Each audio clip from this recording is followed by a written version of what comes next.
ஒரு 4Gல ஒரு 3 மாடல் இருக்கு. இது பார்த்தோம்னா A78 8GB RAM 128GB storage. Condition பார்த்தோம்னா உங்களுக்கு பிராண்ட் நியூவா இருக்கு. ஒரு சின்ன டென்ட் ஸ்கிராட்ச் கூட கிடையாது. Touch screen fingerprint model தான். LED display.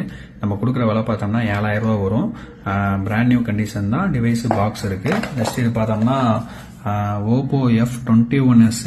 இது பார்த்தோம்னா 4G மாடல் தான். Touch glass fingerprint. F21 Pro S கிடையாது, 21 Pro 8GB RAM 128GB storage. இதுவும் LED screen, touch screen fingerprint தான். இது 7000 ரூபா வரும். நெக்ஸ்ட் இது பார்த்தோம்னா சாம்சங் A23. இது பார்த்தோம்னா பேனல் மட்டும் லைட்டா பவுச் மார்க்ஸ் இருக்கு. 6GB RAM 128GB storage. A13 இப்போ வந்து புது மாடல் தான். A13 நம்ம கொடுக்குற விலை பார்த்தோம்னா உங்களுக்கு 4500 ரூபா வரும். 6GB RAM 128GB storage. லைட்டா பவுச் மார்க்ஸ் இருக்கு. இது ரெண்டும் உங்களுக்கு ஃப்ரெஷ்ஷா தான் இருக்கு. 8GB RAM 8GB RAM நம்ம கொடுக்குற விலை ரெண்டு 7000 ரூபா. A13 வந்து உங்களுக்கு 4500 ரூபா. A78 மட்டும் பாக்ஸ் இருக்கு. சார்ஜர் இல்ல, பாக்ஸ் மட்டும் இருக்கு. வேணுங்க கால் பண்ணி கன்ஃபார்ம் பண்ணிக்கலாம்.